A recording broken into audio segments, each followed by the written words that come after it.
Buenas tardes, ¿están ahí? Un segundito más, ya estoy con ustedes.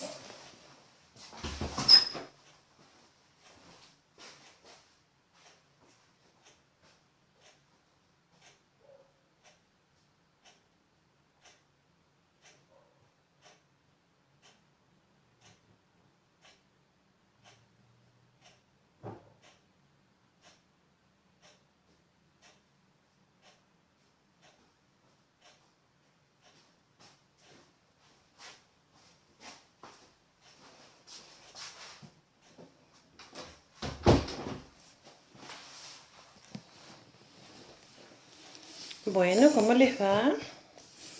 Veo ahí todos los saluditos. Buenas tardes, hola profe, buenas tardes. Muy bien, acá están todos. Les voy dando todos los saluditos que piden. Voy a empezar a firmar autógrafos.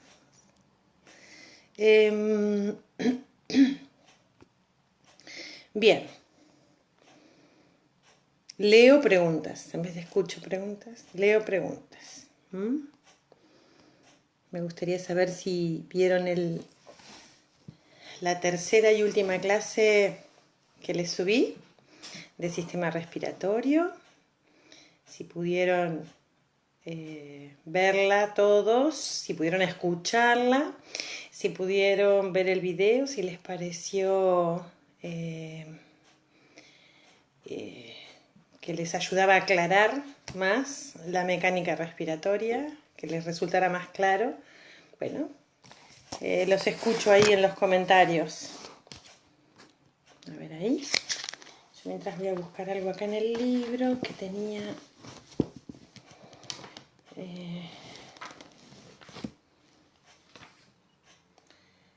Sistema endocrino, muscular.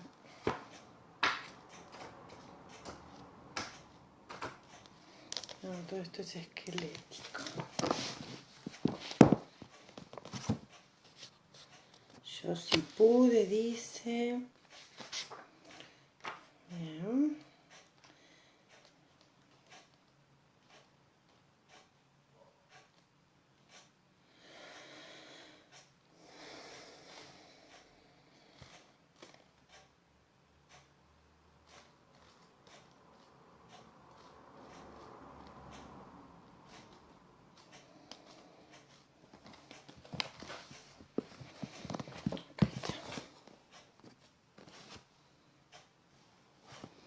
Sí, los vi, se entendió todo perfecto. Sí, profe, lo pude ver, muy bueno el video. Bien, a ver si hay más preguntas. Quedó mucho más claro, yo sí pude. Bien. Romina pregunta si puedo explicar la presión alveolar. Sí, ahora vamos a hablar de eso. Bien. Bien.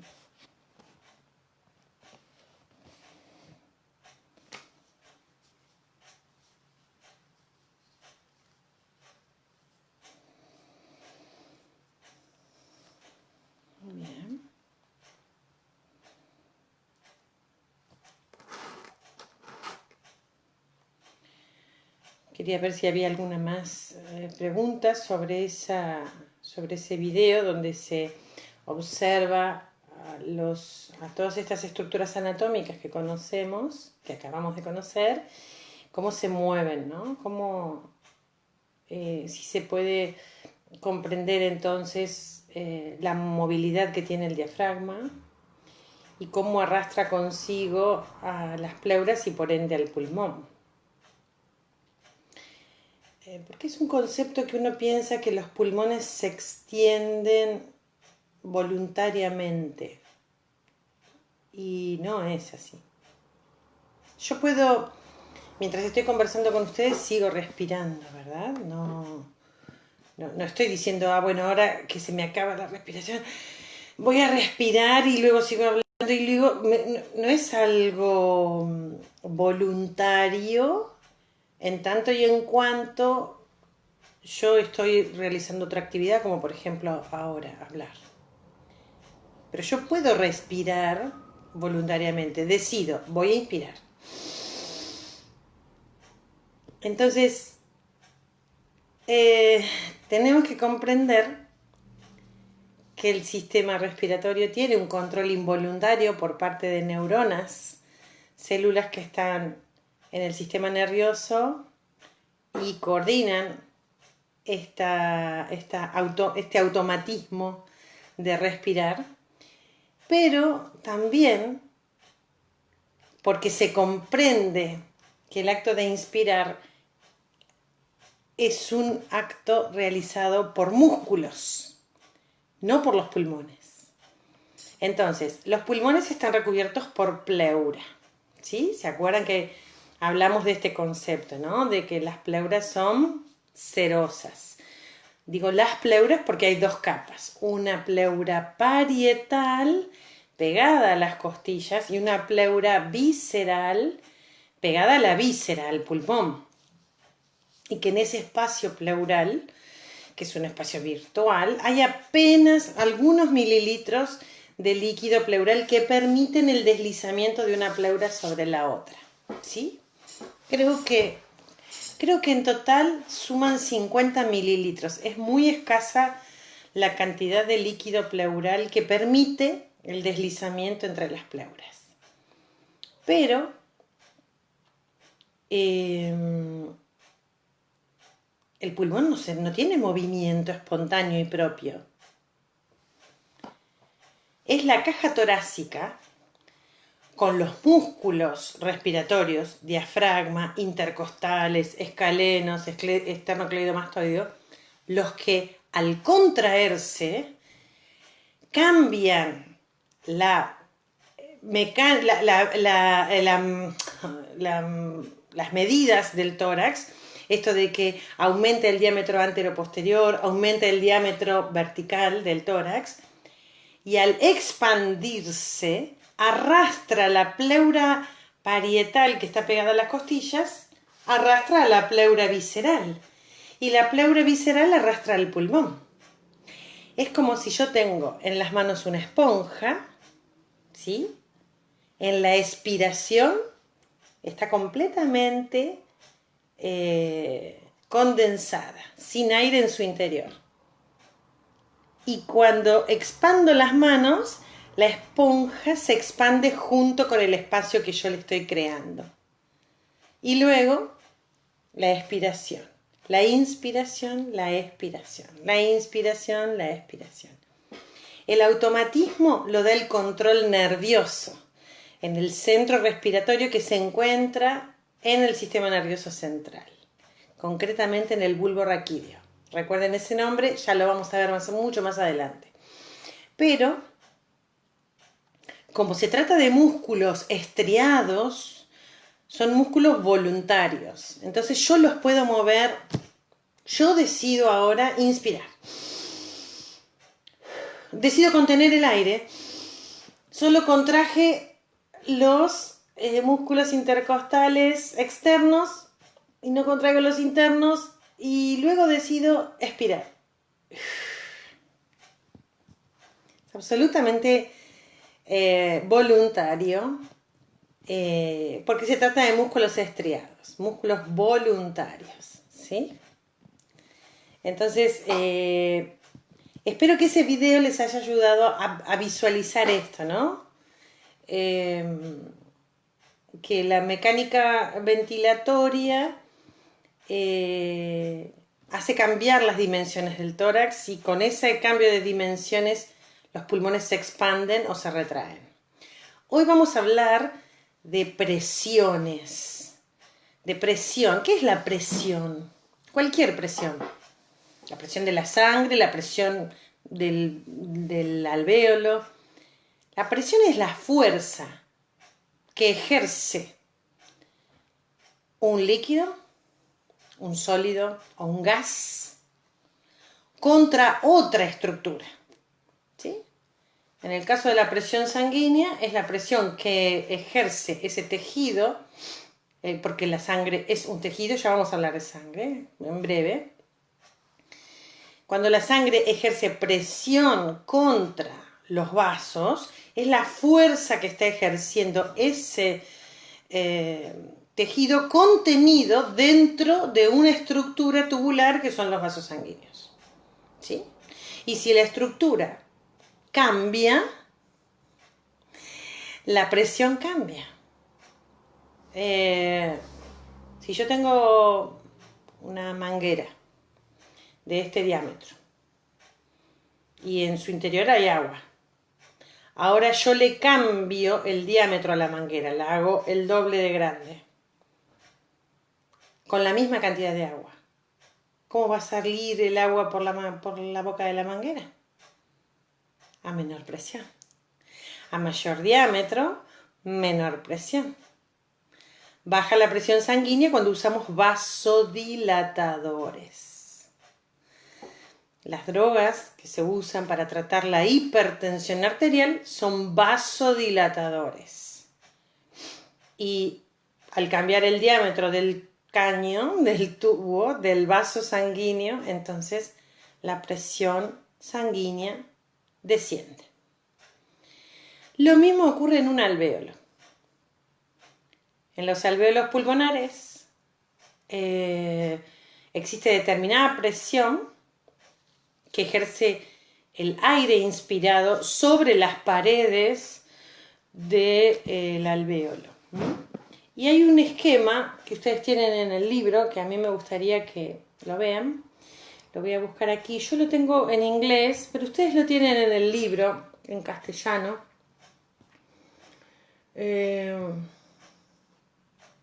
Vamos a poner la camarita ahí. Disculpen, me estaba tomando algo calentito.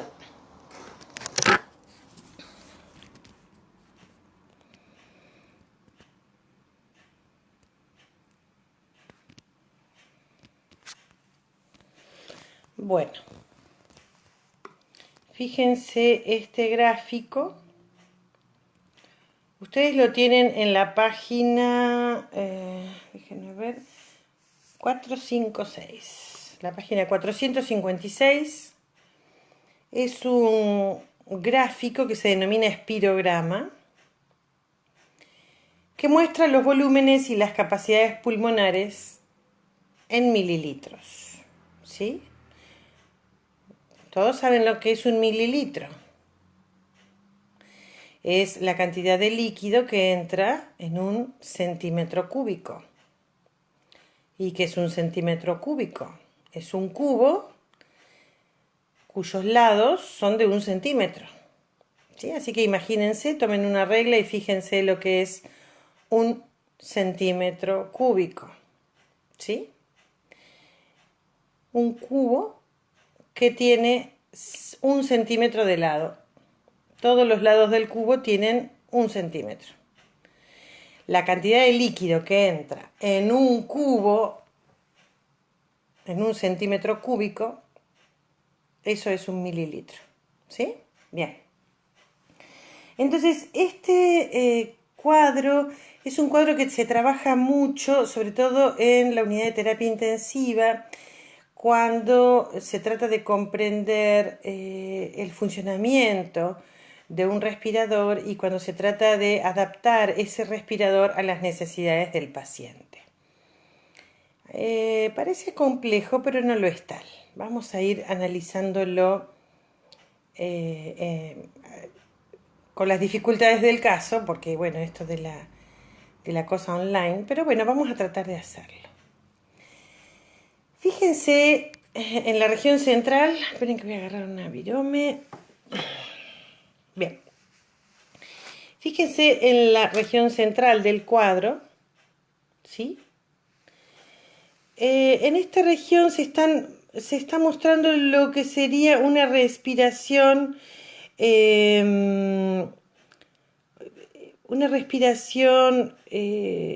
habitual, no forzada, probablemente la respiración que tenemos cuando estamos durmiendo, ¿no? Una respiración bastante simétrica en cuanto a, fíjense, a inhalación y exhalación. Estas curvas tienen inhalación ascendente, exhalación descendente. Inhalación, exhalación, inhalación, exhalación, inhalación, exhalación. Esto es lo que en inglés se denomina volumen tidal. El volumen tidal, bueno, los terapistas lo usan mucho en inglés, por eso me gusta que ustedes, aunque sea, lo escuchen porque lo van a escuchar en terapia intensiva. Pero nosotros en castellano le decimos volumen corriente. En inglés, volumen tidal, en castellano, volumen corriente. Entonces, ¿cómo definimos al volumen corriente?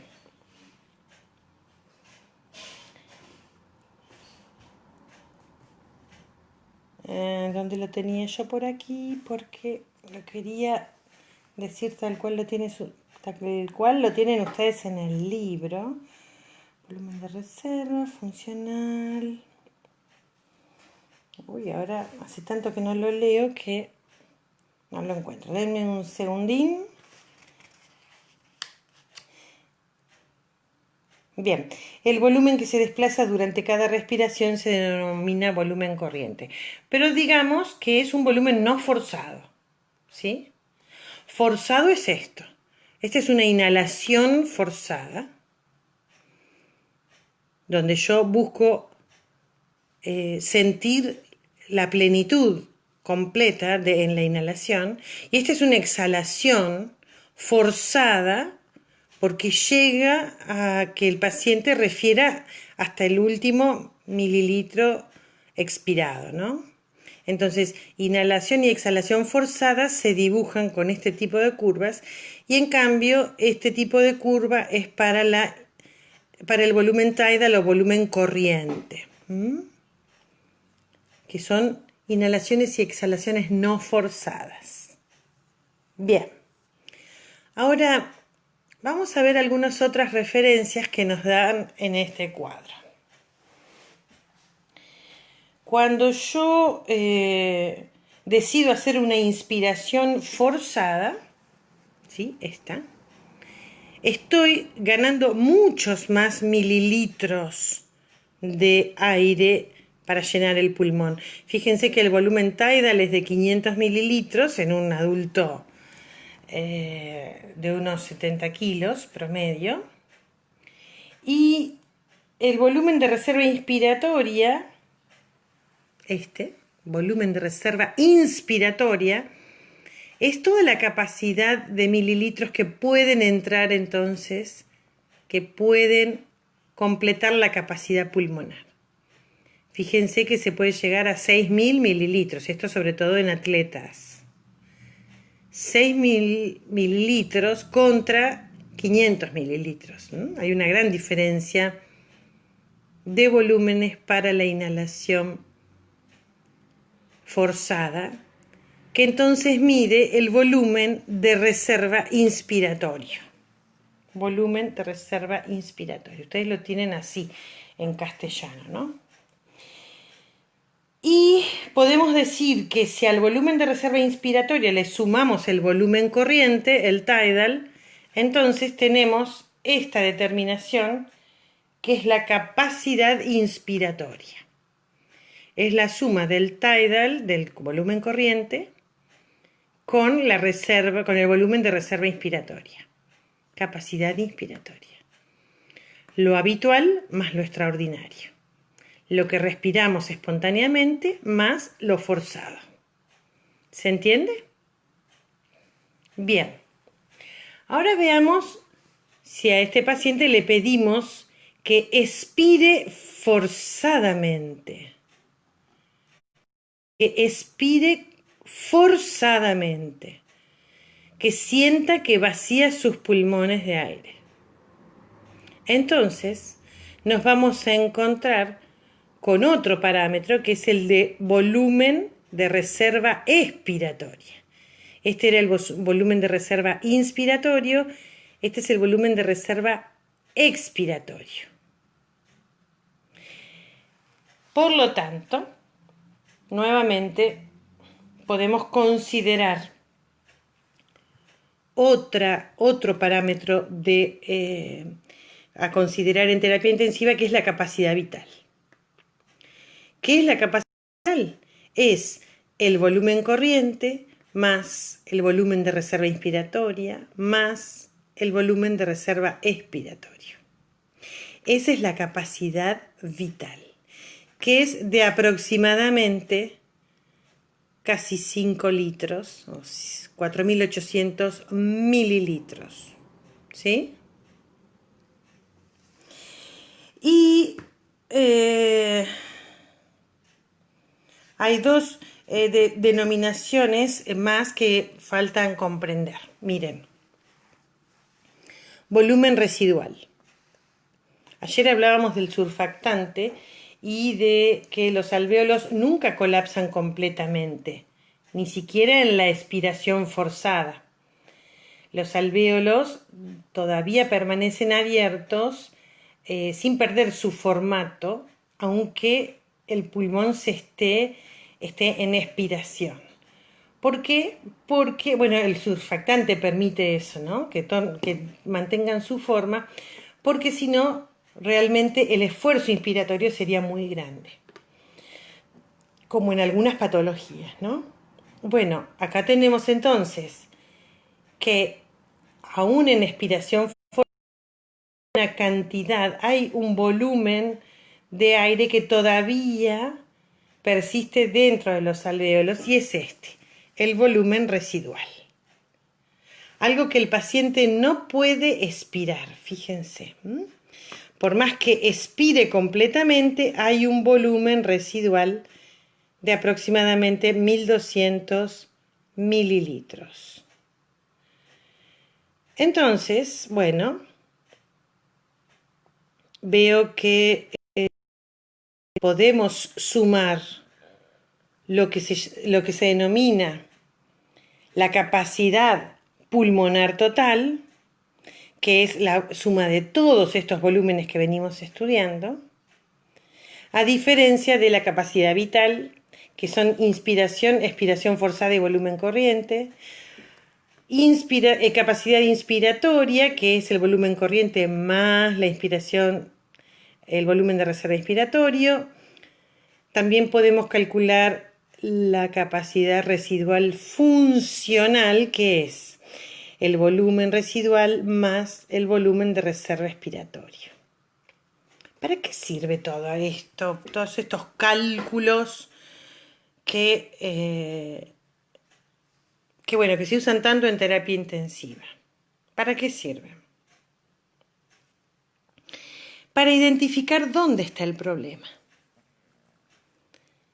Por ejemplo, si un paciente sufre enfermedad pulmonar obstructiva crónica, más conocida como EPOC, el EPOC como condición en los pacientes fumadores, por ejemplo, hace que estos pacientes tengan un volumen residual muy grande. Queda aire atrapado dentro del pulmón. Se rompen los alvéolos y entonces se arman grandes cavidades de aire que no sirven para la difusión de gases. Y el paciente tiene una actitud como de inspiración constante. Tiene el tórax. Dice, ay, pero mira, como que saca pecho. Y es porque tiene aire atrapado en el pulmón. ¿Sí? El EPOC, la enfermedad pulmonar obstructiva crónica, deteriora sobre todo el volumen residual. Y cuando se coloca en respirador, estos volúmenes entonces se pueden medir y el médico terapista hará determinados tratamientos para disminuir el volumen residual y que el paciente no tenga tanto aire atrapado. ¿Sí? Eso es algo que se puede hacer. Por eso este diagnóstico que se hace en la espirometría o espirograma es fundamental para entender el sitio donde está ejerciendo su acción la enfermedad y por lo tanto corregir los parámetros del respirador adaptando a esta necesidad del paciente. ¿Se entiende? Vamos a volver a mi cara. Y en realidad no es a mi cara, yo quiero ver los comentarios. A ver. Vamos a ver, porque acá hay preguntas. La presión alveolar, ya lo expliqué. Freire dice, profe, en el libro habla sobre respiración externa y respiración interna. ¿Es correcto decir que la hematosis es respiración externa?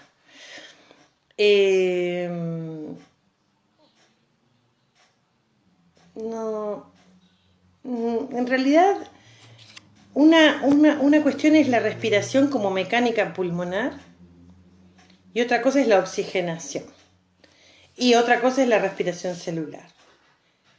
En todas ellas está involucrado el oxígeno como una acción fundamental, ¿no? El acto de respirar es la obtención de oxígeno.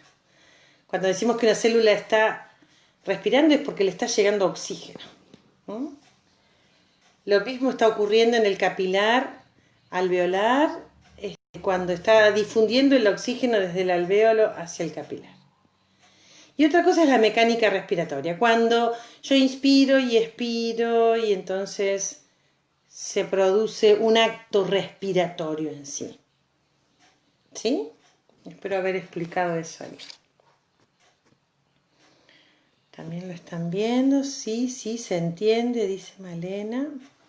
Yo entiendo que son términos nuevos, no estamos familiarizados con las cuestiones de física, porque esto es física pura. Pero bueno, espero que si uno está con el gráfico delante, luego de haber escuchado la explicación, se comprenda mejor, por más que acá lo tengo en inglés. ¿Sí? El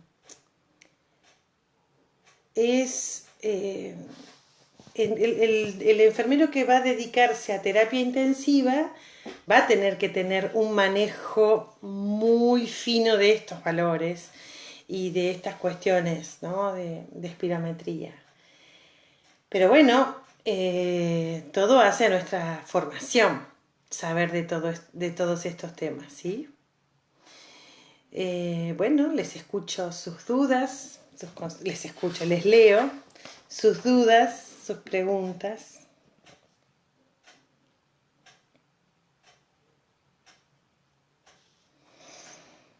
Justo acá poso la vista y dice respiración externa, respiración interna. El libro también habla de intercambio. Qué fea es esa palabra, no me gusta. Tiene que ser difusión de oxígeno y dióxido entre el aire alveolar y la sangre es la respiración externa. La hematosis es la respiración externa. Y entre la sangre y las células, la homeostasis, es la respiración interna. Bien.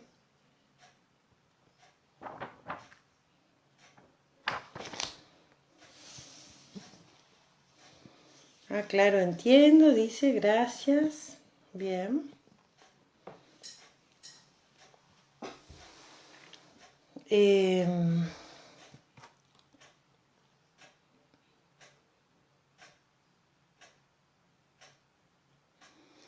Por ahí estaría bueno que veamos este cuadro que ustedes tienen en la página 458. Un poquito habla de esto, ¿no? De la respiración interna y externa. Yo lo tengo en inglés, pero lo vamos a averiguar. A ver si los ilumina un poco más.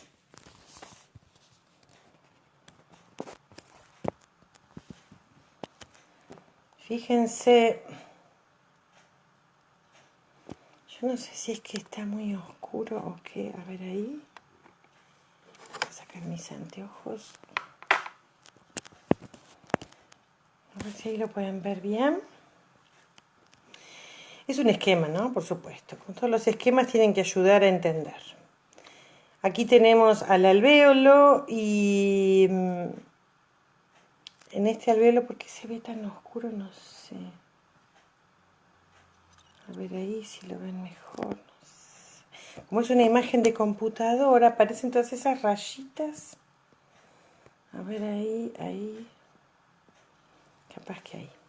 Bien, entonces, en el alvéolo la difusión de gases es en este sentido. El oxígeno difunde hacia el capilar y el dióxido difunde por el alvéolo hacia el exterior. ¿Sí? Por lo tanto, se inhala oxígeno, se exhala dióxido de carbono. ¿Sí? La presión de oxígeno, la PO2, presión de oxígeno en el alvéolo es de 105 milímetros de mercurio y la PCO2, la presión del dióxido de carbono, es de 40 milímetros de mercurio. Bien, este oxígeno que ha difundido va y se unió a la hemoglobina, como ya vimos, de la pared de los glóbulos rojos, por la circulación arterial, llega al corazón izquierdo y luego va hacia las células de los tejidos de todo el organismo. Y en los capilares de cada tejido cede oxígeno a la célula y levanta dióxido de carbono, que es el fruto de la respiración celular o respiración interna. Fíjense que de 105 milímetros de mercurio que tenía la PO2, ya en los tejidos la PO2 es de 40 milímetros de mercurio. Se ha cedido tanto oxígeno que ha perdido presión el oxígeno. Y el dióxido aumentó de 40 a 45. Allá. Así es transportado el dióxido de carbono hacia el corazón derecho y del corazón derecho hacia el alvéolo, siempre viajando en el glóbulo rojo, unido a la hemoglobina, y entonces la difusión de dióxido ocurre desde el capilar venoso hacia el alvéolo y de allí hacia el exterior. ¿Sí? Entonces, esto sería lo que llamamos la respiración. ¡Ay! Que estoy tocando con el teléfono. Esta es entonces la respiración externa y esta es la respiración interna.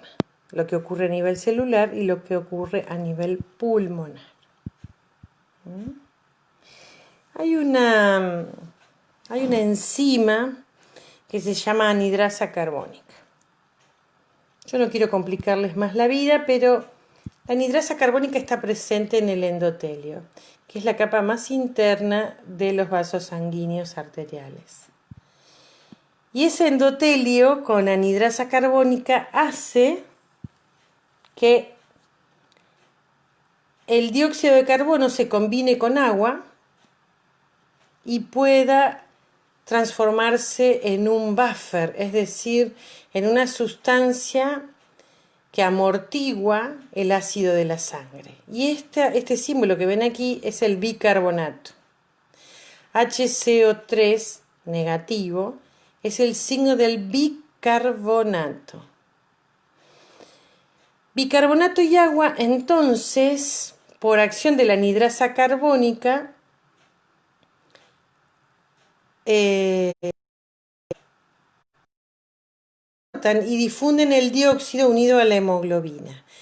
Pero cuando tenga que eliminarse, nuevamente la anhidrasa carbónica va a tener que disolver esa unión para transformarla en bicarbonato y ácido o aniones. Este relato es solamente para quien quiere entender un poco más sobre eso. No viene al caso que nosotros tratemos de profundizar tanto en esta cuestión. Lo digo por su salud mental.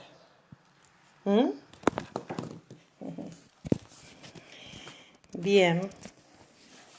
Vamos a volver a los comentarios a ver si hay alguna otra pregunta.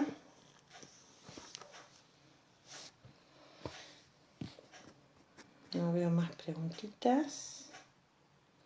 Todos dicen lo están viendo, pero ¿Lo estarán entendiendo? Es mi pregunta.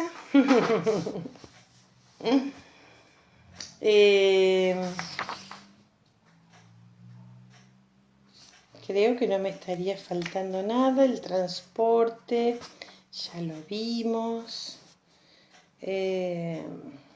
Ustedes habrán encontrado al final del capítulo del sistema respiratorio un texto sobre vida sana y que habla sobre tabaquismo.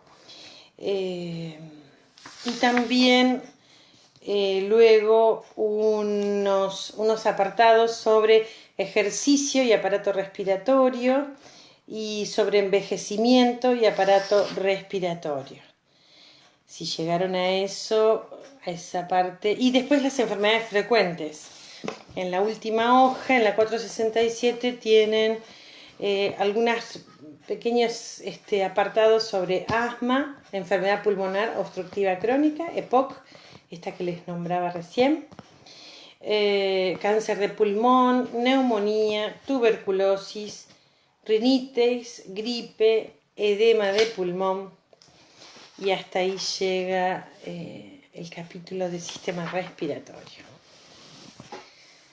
Así que nuevamente les digo que acá estoy para las dudas que tengan, a ver si es que se está entendiendo.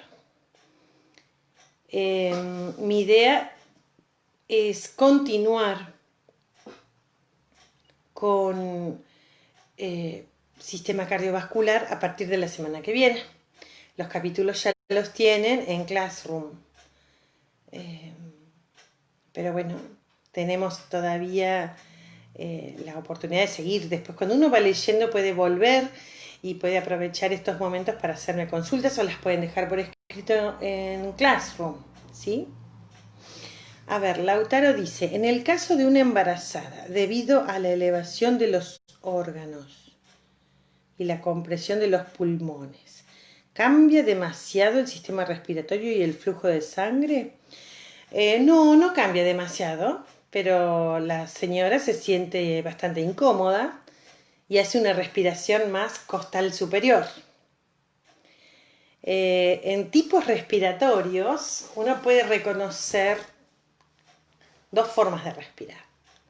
Una respiración diafragmática y una respiración costal, ¿sí? La respiración costal es cuando yo decido mover mis costillas, ¿sí? Yo digo, voy a inspirar y elevo clavículas, hombros, todo acompañando, como que quiero aumentar la capacidad respiratoria desde el movimiento de las costillas. Pero también puedo hacer una respiración diafragmática. Puedo inspirar sin mover las costillas o moviéndolas muy poquito, ¿sí? Me concentro y digo que voy a respirar con el abdomen, mal llamado. Estoy solamente moviendo el diafragma.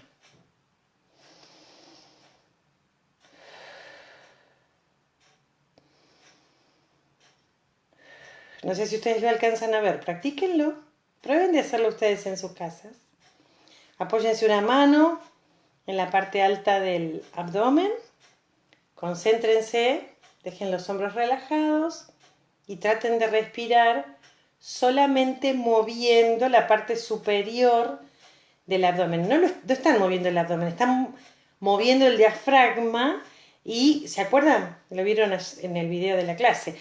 El diafragma desciende y empuja los órganos abdominales hacia abajo. Por lo tanto, pareciera que la panza sale hacia adelante. En realidad estamos desplazando a todo el contenido abdominal, ¿sí? Entonces ponemos la mano en esta región que se denomina epigastrio y nos concentramos. Los cantantes lo hacen muy bien.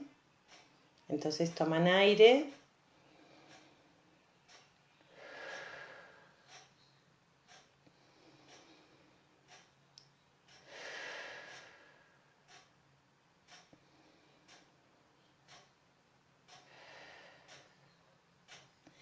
Y ahora voy a hacer una respiración costal superior.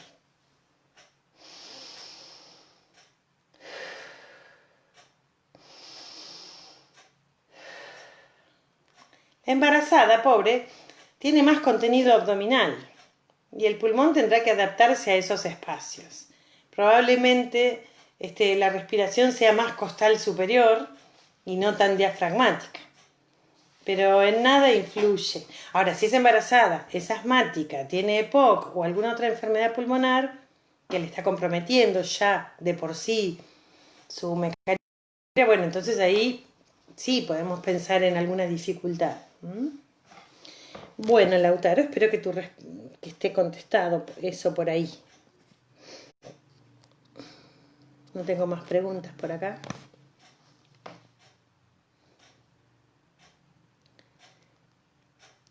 Esto de verme la cara. Veo que una cara muy cansada de todo el día de trabajo acá, en el consultorio.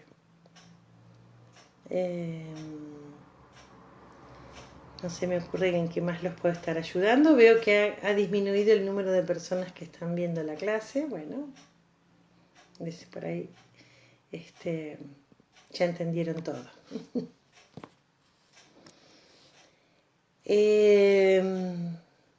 Yo lo que les quería ofrecer, si les parece bien, tengo aquí algunas imágenes más de radiografías para que aprendan sobre radiología, que a mí me parece tan importante que el enfermero se capacite en reconocer radiografías.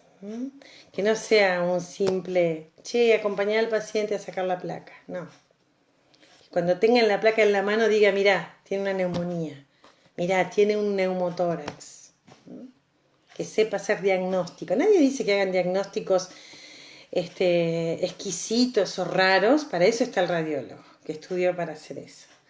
Pero sí que sepa reconocer los diagnósticos que requieren urgencia. ¿Sí? Eso pretendo yo de ustedes. Mili Castro dice, profe, ¿cómo funciona un respirador artificial? Bueno, ¿cómo funciona? El respirador lo que tiene que hacer es respirar por voz. De hecho, ustedes saben que a los pacientes para colocarlos en respiración artificial tienen que sí o sí sedarlos.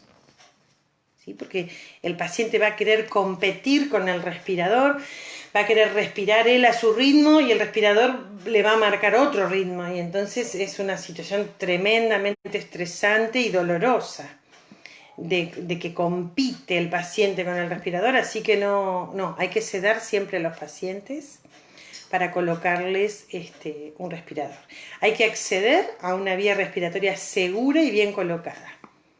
Hay que colocar un tubo en la vía orotraqueal, que es la más clásica de los accesos. Hay diferentes tipos de tubos. Yo les mostré, y lo tienen ustedes en el PowerPoint de laringe. Tienen una imagen de cómo se coloca un tubo con un laringoscopio. Yo tenía una foto para mostrarles. ¿Cómo hago para...? A ver si la tengo... No, porque la tengo en el WhatsApp. A ver, un momento. De un laringoscopio electrónico. A ver si la puedo sacar de acá, de la máquina. Porque la guardé para mostrársela y ahora me estoy acordando. Denme un segundito. Mientras esto se abre, el WhatsApp de acá, les quería mostrar esa imagen, pero bueno, les sigo contando un poquito lo del respirador. Entonces uno garantiza un acceso seguro a la vía aérea inferior, a la tráquea, con una intubación orotraqueal. Y... ¿Ahí no lo puede conectar? Porque yo estoy usando el coso, no lo puede conectar, qué raro. Y entonces, una vez que se garantizó la vía aérea con el paciente sedado, se coloca el tubo orotraqueal, se fija el tubo, nos aseguramos de que esté bien colocado, insuflando aire y auscultando a ver si entra aire en ambos campos pulmonares. No, parece ser que no lo quiere abrir. desde la máquina.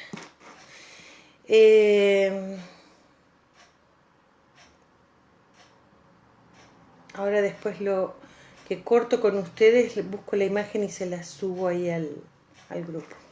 Porque evidentemente mientras yo estoy usando esto, no me deja buscar la imagen. Bueno, no sé mucho de tecnología.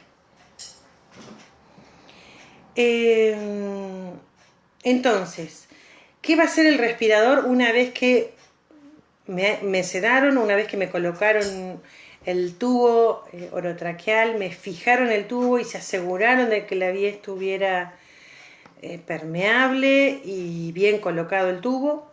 En ese caso, el respirador va a enviar volúmenes de aire hacia mis pulmones. Ahora, los va a enviar como si alguien soplara por ese tubo y respirara por mí.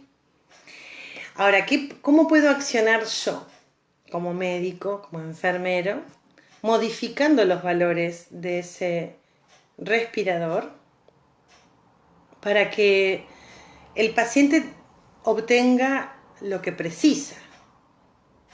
Por ejemplo, ya que ayer hablábamos del surfactante, ¿no? El surfactante mantiene al alvéolo expandido, no permite que colapse, sobre todo en la expiración. Pero hay enfermedades en las que el alvéolo colapsa, como por ejemplo en la enfermedad fibroquística, en la que los alvéolos del paciente colapsan por falta de surfactante. Entonces, ¿qué podemos hacer? El respirador tiene una solución para eso. Tiene una función que se llama PEEP. Y en inglés, esas siglas PEEP, PEEP se pronuncia, es la presión positiva al final de la expiración. Es decir, cuando el paciente está expirando aire, el respirador le ofrece presión.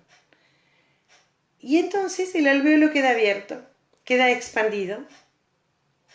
PEEP se llama. Y muchos pacientes precisan que el respirador les ponga una PEEP positiva, una presión positiva al final de la expiración, para que el alvéolo no colapse. O sea que el respirador tiene muchas intervenciones que primero hay que hacer un buen diagnóstico, revisando esos volúmenes de aire que les mostré hoy, que espero que lo repasen y lo aprendan bien,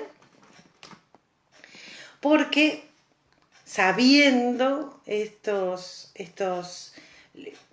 cuáles de esos volúmenes están fallando, entonces se puede programar el respirador de acuerdo a esos defectos. ¿Sí? Es interesante. Bueno, espero haber respondido someramente a la pregunta. ¿Qué es un respirador y cómo funciona? Es algo complejo. Simplemente te tiré ahí una explicación un poco más de entrecasa. Analía dice, qué alegría ese momento.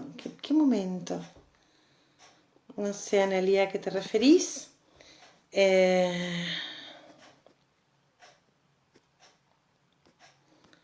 Bueno, no sé. Voy a buscar las radiografías para mostrárselas. Ay, ya. ¿Qué toqué?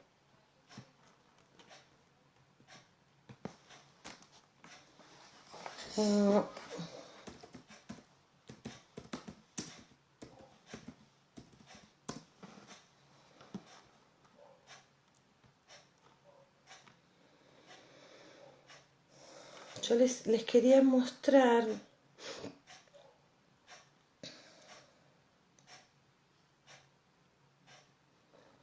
Les quería mostrar las fracturas costales que puede tener una persona que está siendo víctima de maltrato. Ayer lo hablamos y ya les muestro. A ver. Un segundito, ya estoy.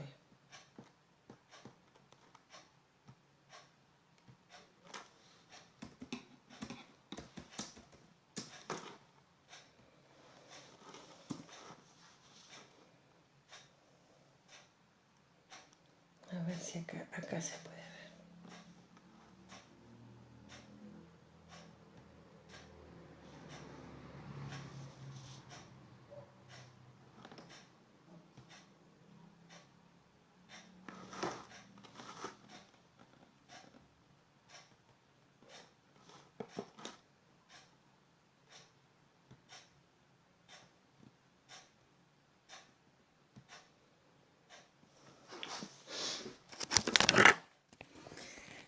Analía dice, profe, el título, eso. Ojalá lleguemos a ese momento. El título. Ah, al momento de recibirse. Bien. Ojalá, por supuesto, claro. Claro, ¿cómo no van a llegar? Dice Rocío, estaba estudiando con mis pequeños y me olvidé la clase. Lo bueno que queda grabado. Bueno, Lautaro, al realizar el estudio por imágenes, ¿existen complicaciones o posibles efectos secundarios?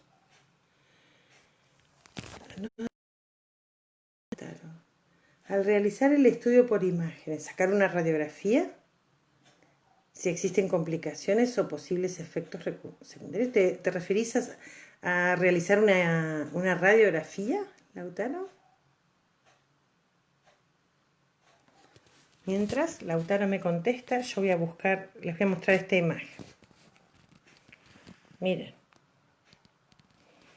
¿Se acuerdan lo que dijimos ayer? Vamos a repasar. Habíamos dicho que cuando nos paramos frente a una radiografía, lo primero que tenemos que hacer es describirla, describir lo que vemos. Y empezamos por reconocer las grandes estructuras. Reconocemos al pulmón derecho, reconocemos al pulmón izquierdo,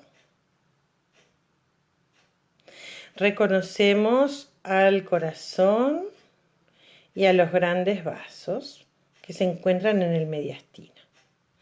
Reconocemos la sombra de la tráquea, las clavículas, ¿sí? Y las escápulas, ¿dónde están? A ver, qué mal, miren, la escápula derecha está por dentro del tórax, miren. Qué mal sacada que está esta radiografía. Si yo miro esta línea digo, uy, pero esta señora tiene acá algo, ¿no? Una línea. Pero veo que esta línea viene de acá, de la escápula. Bien, y a ver de este lado, y de este lado un poquitito. Acá está la línea de la escápula, ¿eh? Esta es la espina de la escápula, o del omóplato, ¿no? En fin. Pero fíjense las costillas de este lado. Sanas completamente, miro los arcos. Este arco viene de aquí hacia acá. Este arco viene de aquí hacia acá. Lo veo enterito. Y acá, ¿qué es esto? Pareciera que son como unos pompones, como algo, como unas monedas, ¿no? A ver, vamos a revisar cada arco costal. Voy a empezar por este. Yo veo este arco costal y cuando llega acá, ¡tuc!, un escalón y viene para acá. Este es lo mismo. Viene hasta acá y ¡trac!, un escalón y sigue por acá. ¿Lo ven? Viene la costilla, el arco posterior, un escalón y baja.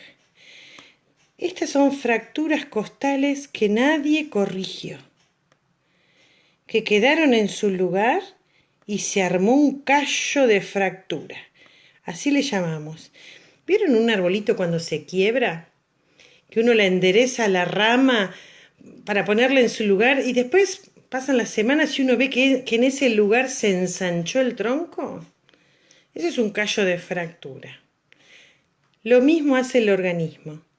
Forma tejido óseo que rodea ambos extremos del hueso fracturado y empieza a formar gran cantidad de tejido con la intención de que ese hueso no se vuelva a quebrar en ese lugar. Es una unión muy inestable y probablemente se vuelva a quebrar, sobre todo si vuelve a golpearse este sector. Pero estas son el tipo de fracturas que encontramos en una persona. Uno le pregunta y lo niegan. ¿Usted se golpeó? No. Se cayó de un árbol, se golpeó, tuvo un accidente de tránsito, porque por ahí la persona tuvo un accidente y dice, sí, me caí de una escalera, me golpeé, pero bueno, sí, como me dolía y no me sangró ni nada, yo no fui a la guardia, no consulté y resulta que, bueno, reconocen un accidente. Pero otras personas lo niegan. Y en esas personas es donde uno tiene que hacer hincapié de evaluar su situación social o familiar, psicosocial, digamos, porque probablemente estén en situación de vulnerabilidad, ¿no? Reconocer las fracturas costales entonces que han sido provocadas si el paciente las ha ocultado. Y esto no se puede ignorar, esto es muy doloroso. No son 1, 2, 4, 5 fracturas costales, esto es muy doloroso. La persona que tuvo esto no es que se confundió esto con un dolor, sí, me duele un poquito, debo estar contracturado, no. Es un dolor con cada inspiración. Cada vez que la pleura roza las fracturas duele. Y para colmo, desde que nacimos que no hemos parado de respirar.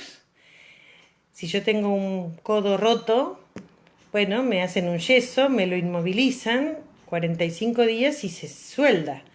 Pero esto no se suelda o tarda muchísimo en soldarse. ¿Por qué? Porque no para de moverse. Se tiene que soldar en movimiento. No me pueden hacer un yeso de tórax. Se puede colocar una faja en una intención de que el paciente no se mueva demasiado. Pero no, esto es terriblemente doloroso e inestable. Bien, voy a volver a las preguntas a ver a ver qué dice por aquí. Valeria dice, ¿lo están viendo? No. Lautaro, sí, profesora, dice. Bien.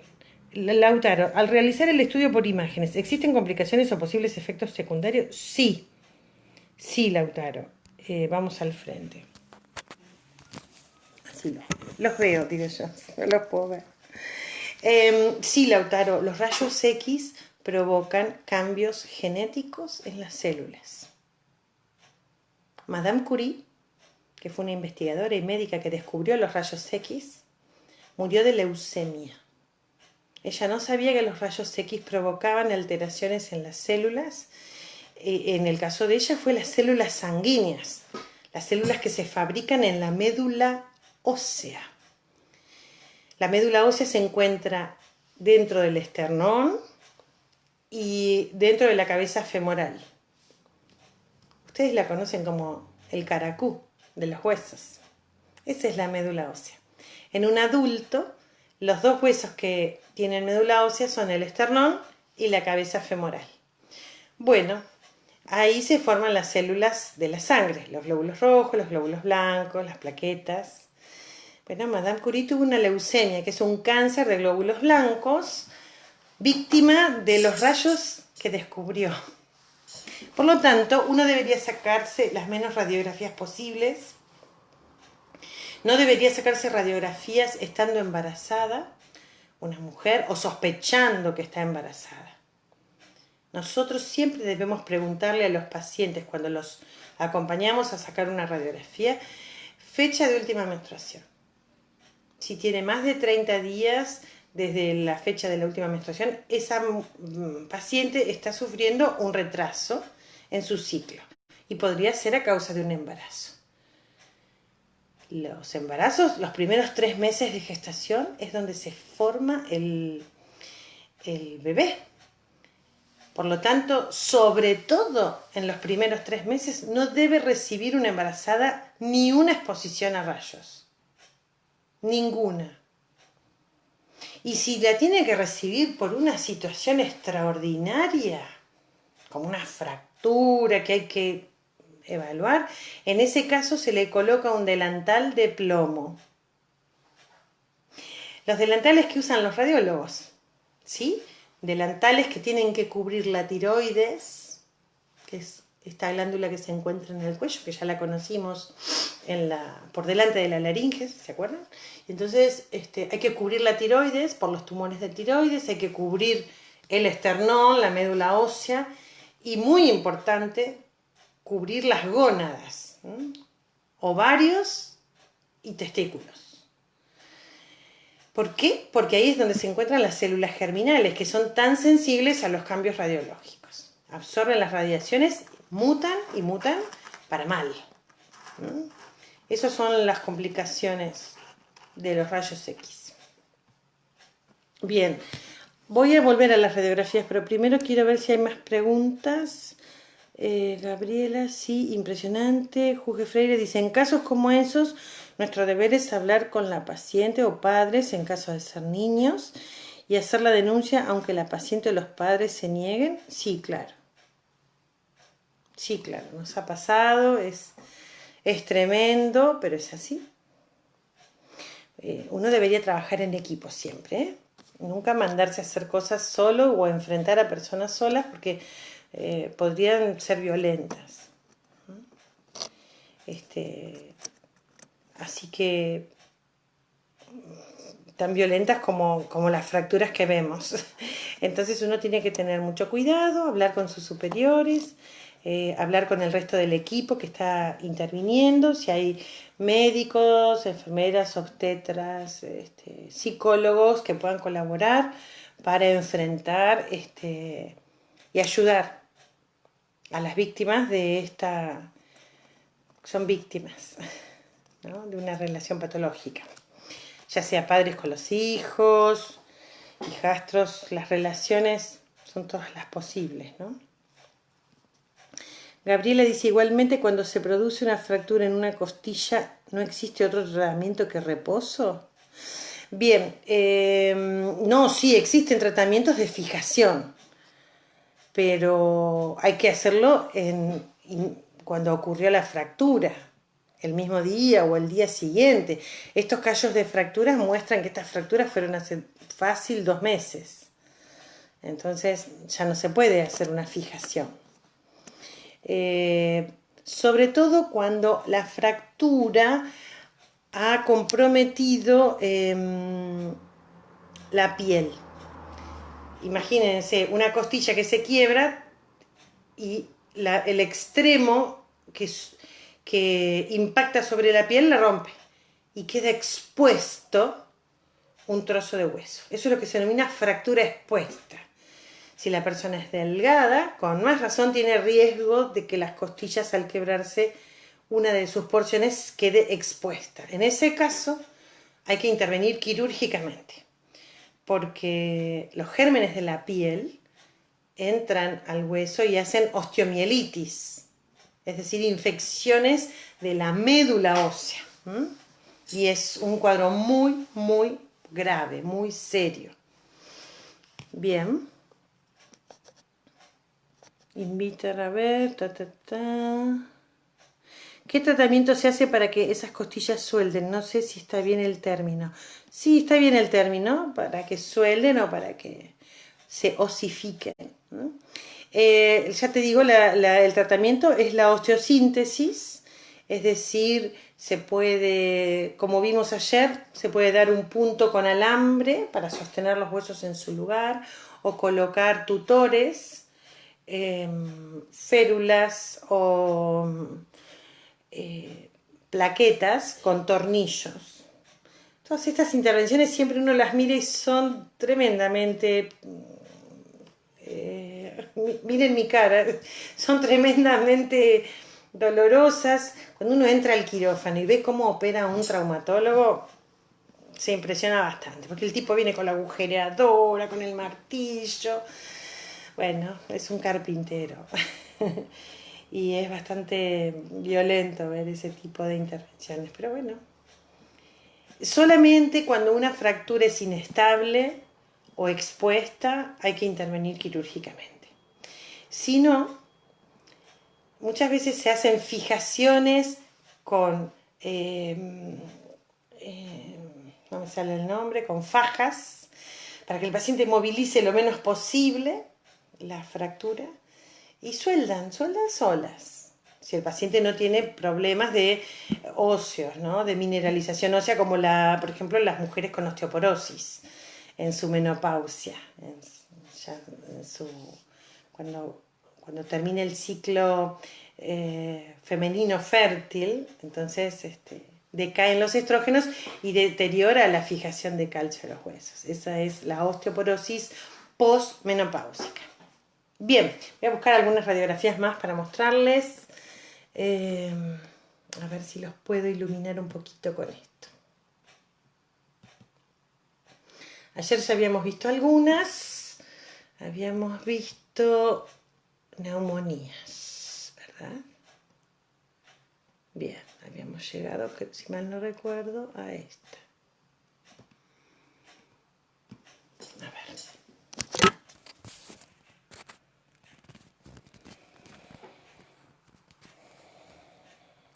Creo que habíamos llegado ahí, ¿verdad?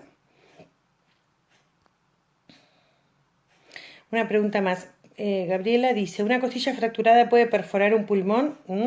Sí, es así. O sea que esta persona que no realizó una consulta por temor por el contexto violento en el que vive corre un gran riesgo de vida.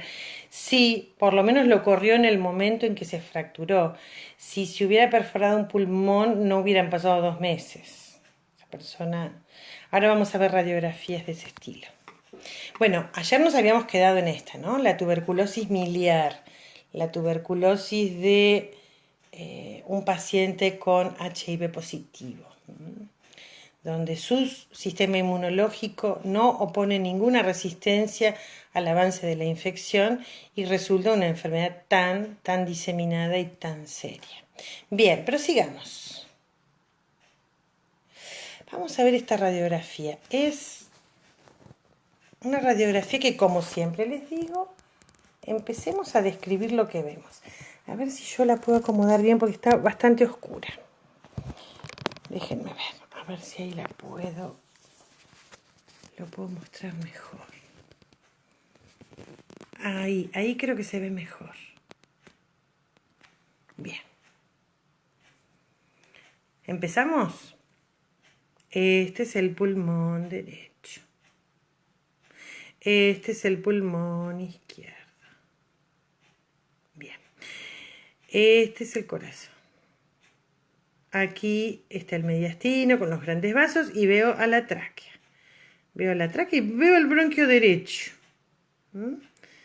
Ahí detrás de los grandes vasos está el bronquio izquierdo. Veo las clavículas, las escápulas, a ver, están allá afuera, muy bien. Perfecto, no están dentro de los campos pulmonares. Veo el diafragma derecho, veo el diafragma izquierdo, veo gas. ¿Veo nivel líquido en el gas? No. Entonces esto es gas en el colon, en el intestino grueso. Cuando vi el diafragma derecho, ¿qué vi yo acá? Vi como una...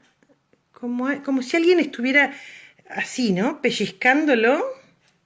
Como un pellizco. Acá no veo ningún pellizco. Acá veo el diafragma enterito, ¿no? Pero acá pareciera que tuviera un pellizquito, ¿no? Miren. Miren. ¿Y esta qué es? Una línea.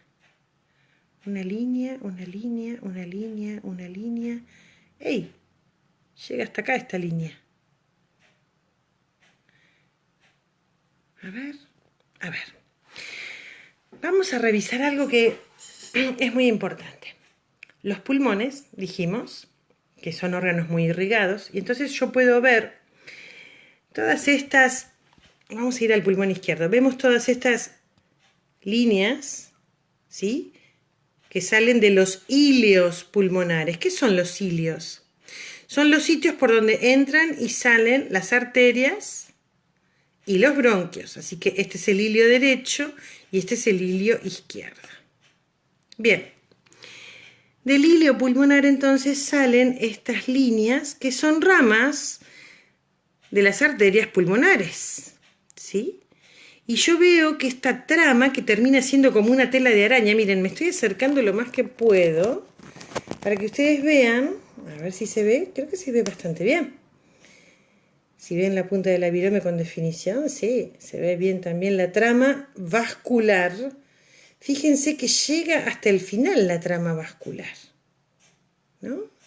Hasta el borde mismo del pulmón yo veo trama vascular, es decir, que el pulmón está bien expandido y pegado a la pared de las costillas. ¿Y acá qué pasa? Epa, yo veo, esperen, ustedes se van a marear de todos los movimientos que yo hago con el teléfono, pero para colmo tiene una funda muy incómoda. Con esta tapita, a ver. Acá ven la trama vascular. Ay, lo estoy señalando en el teléfono, perdón. ¿Ven la trama vascular? Sí, la veo. Pero acá no veo trama. Acá tampoco. Acá arriba tampoco. Veo trama acá, veo todas las liñitas, pero acá no. Se ve negro oscuro. Negro oscuro se ve acá. No hay trama. ¿Qué es lo que estamos viendo? Estamos viendo, me corro un poquito para atrás para que lo vean mejor, estamos viendo un neumotórax. ¿Qué es un neumotórax? Ha entrado aire entre la pleura parietal y la pleura visceral. Entre las dos pleuras ha entrado aire y lo que era un espacio virtual, el espacio pleural, se transformó en un espacio real. Esto es un neumotórax. Ha entrado aire en el espacio pleural, comprime al pulmón en tamaño. Este pulmón todavía tiene trama y el paciente puede respirar, pero no puede expandir completamente el pulmón porque este aire también ejerce una presión sobre la pleura visceral. Esto es un neumotórax. ¿Cómo llegó el aire hasta ahí? ¿Cómo entró al espacio pleural? Bueno, una causa podría ser una fractura costal. Una fractura que haya perforado a la pleura y que entonces, si la fractura estaba expuesta, entra aire del exterior hacia el espacio pleural. Pero no veo que haya fracturas. No veo fracturas. A veces, para ver una fractura justo en este sector donde las costillas giran, a veces hay que hacer una radiografía oblicua. Y que no es el caso. Esta es una radiografía de frente. Entonces hay que buscar otras causas por las cuales entre aire al espacio pleural. Una causa posible es que se haya roto una bulla. ¿Qué es una bulla? Una bulla es una burbuja de aire dentro del parénquima pulmonar, dentro del tejido pulmonar, que suele ser bastante frecuente en los varones jóvenes. Suelen estar en la base del pulmón y cuando se rompen, envían aire hacia el espacio pleural. Fíjense, eso es un neumotórax. Miren en este. Este también es un neumotórax. ¿Pero qué le pasaba a este tórax? Está blanco. Es un tórax parecido a este. ¿Sí? Este también era un paciente tuberculoso con una caverna tuberculosa que cuando se rompió la caverna mandó aire al espacio pleural. Miren el espacio que hay entre la pleura visceral y la pleura parietal. Inclusive pareciera como que tiene lugares donde pellizca la pleura, ¿no? Como picos, un pico acá, otro pico acá, otro pico acá. Esas son retracciones típicas de la tuberculosis. Fíjense el otro pulmón que también está en muy mala condición, ¿no? Así que este también es un neumotórax. ¿Ven? Lo ven de lejos, se ve bien. ¿Y este? Este es completo. Miren. Vamos a ver el pulmón izquierdo. ¿Ven que tiene trama, tiene trama, tiene trama? ¿Y acá? Acá no hay nada de trama pulmonar. Nada, nada. Está completamente colapsado. Este pulmón no tiene ventilación. Se pegó al hilio pulmonar. Este es un neumotórax gravísimo. Empieza este aire a comprimir las estructuras vasculares, desplaza el corazón hacia la izquierda, tironea de los grandes vasos. Estas heridas son mortales. Mortales, un neumotórax de esta característica. Miren este. Está completamente despegada la pleura visceral de la parietal, arrastra al pulmón, desplaza el corazón, en este caso hacia la derecha, ¿sí? Fíjense que este paciente también era, no me acuerdo si era tuberculoso no lo recuerdo muy bien. Pero además hay algo más acá. A ver, nos vamos a alejar para verlo. Vemos la tráquea, que está desplazada hacia la derecha, con los bronquios. Vemos el diafragma derecho. Y acá el diafragma izquierdo, ¿qué pasó? Está plano. Y no tiene un ángulo, ¿no? Porque fíjense cuando nosotros, creo que esto no lo describimos, pero los pulmones hacen un ángulo en la unión del diafragma con las costillas que se llama ángulo costofrénico o costo diafragmático. Recuerden que los nombres me recuerdan las estructuras. Costal y diafragma. Costo diafragmático. ¿Ven que son ángulos agudos, típicos de que el diafragma tiene una forma cóncava? Ahora, cuando lo vemos en esta radiografía, acá, ¡ey! Desapareció ese ángulo. ¿Qué hay acá? Hay líquido, sangre. Esto es un hemoneumotórax. Hemo significa sangre, neumo significa aire. Hemoneumo es una combinación de sangre y de aire en un hemitórax. Este paciente fallece en cuestión de minutos, porque con cada respiración el corazón se mueve de un lado para el otro. Se llama bamboleo mediastinal.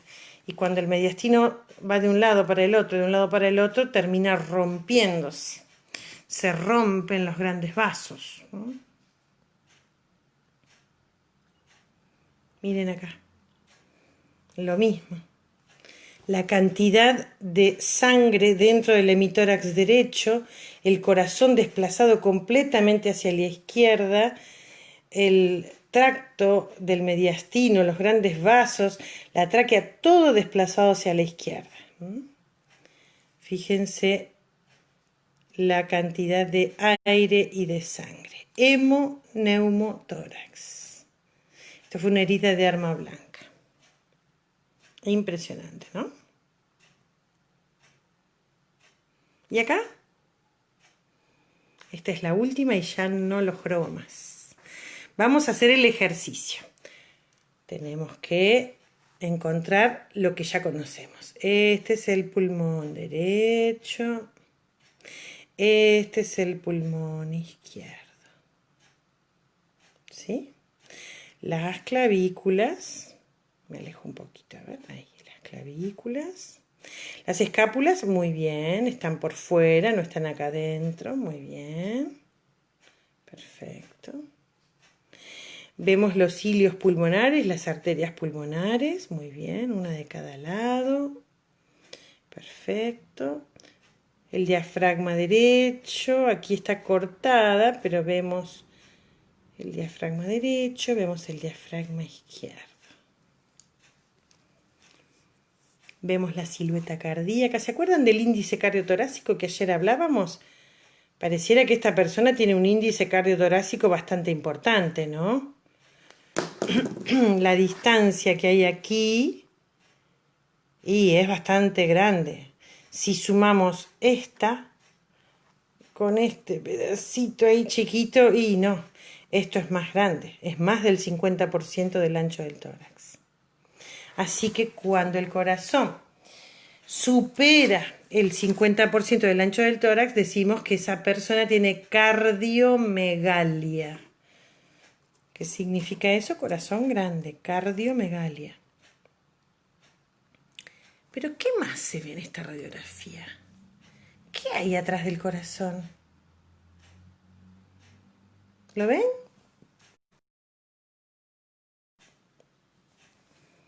¿Qué es esto? ¿Qué es esto blanco que está por debajo? Es muy blanco, ¿no? Es muy llamativo. Y viene finito por acá, pero acá se pone bien ancho. ¿Qué es esto? ¿Se tragó un globo la paciente? Parecido. Se metió el estómago dentro del tórax. Se metió el estómago dentro del tórax. Esto es lo que conocemos como hernia hiatal. Hernia de hiato. Se le llama hiato a el orificio proximal del estómago. La gente le dice la boca del estómago. Nosotros, que somos profesionales de la salud, no vamos a decir jamás la boca del estómago. Decimos el hiato. Y esta es una hernia de hiato. Cuando parte del estómago, una gran parte en esta paciente, ha superado el orificio del diafragma y se mete dentro de la cavidad torácica. Esta paciente se quejaba de acidez y de que comía y pronto se sentía saciada, que no tenía más hambre, comía un poquito y ya no tenía más hambre. Claro, no podía pasar la comida en este espacio tan estrecho que es el mediastino. O sea que la radiografía de tórax también nos permite hacer diagnósticos del aparato digestivo. Acá estoy de vuelta. Lindo, ¿no? Radiología. Hay que saber de radiología. Hay que pararse frente a una radiografía y empezar. Uno cuando la ve dice, ay, ¿qué es todo esto? No, tranquilos. Empezamos por describir las estructuras que conocemos. Siempre. No ir a buscar esa manchita que de entrada vi. No. Déjala para el final. Empezá por reconocer. A ver el pulmón derecho. A ver el pulmón izquierdo. A ver el corazón. A ver los diafragmas. Las clavículas. Las costillas. Las miro todas. Las recorro todas. Busco fracturas ocultas. ¿Sí? Y luego empieza, a ver, ¿tiene trama el pulmón? ¿Tiene trama hasta en los rincones? A ver las pleuras, a ver los ángulos costodiafragmáticos. Miro lo que puedo ver del abdomen en el tórax. Miro a ver si hay aire en el estómago, a ver si hay aire en el colon. Sean enfermeros profesionales. Los quiero así de afilados. Bueno, me tengo que ir con los chicos de segundo. Pórtense bien, lávense las manos. No compartan mate, es muy antipático, pero es así. Eviten encontrarse con otras personas. Es muy importante en este momento mantener el distanciamiento social. Triste, pero va a terminar. En algún momento va a terminar. Es muy importante que sigamos manteniendo el distanciamiento social, evitando todos los contactos posibles, porque estamos ante una escalada del virus. Y esto no queremos que nos afecte, ¿verdad? Ni a nosotros ni a nuestros seres queridos. Así que bueno, estaré subiéndoles clases sobre aparato cardiovascular en los próximos días. Revisen el Classroom, yo siempre les voy dejando notitas ahí. Y les voy a subir este PowerPoint mío, casero, con imágenes para ir estudiando sobre aparato respiratorio. Pero ya la clase que viene, las 2 clases que les voy a subir, van a ser de aparato cardiovascular. Bueno, hasta la semana que viene.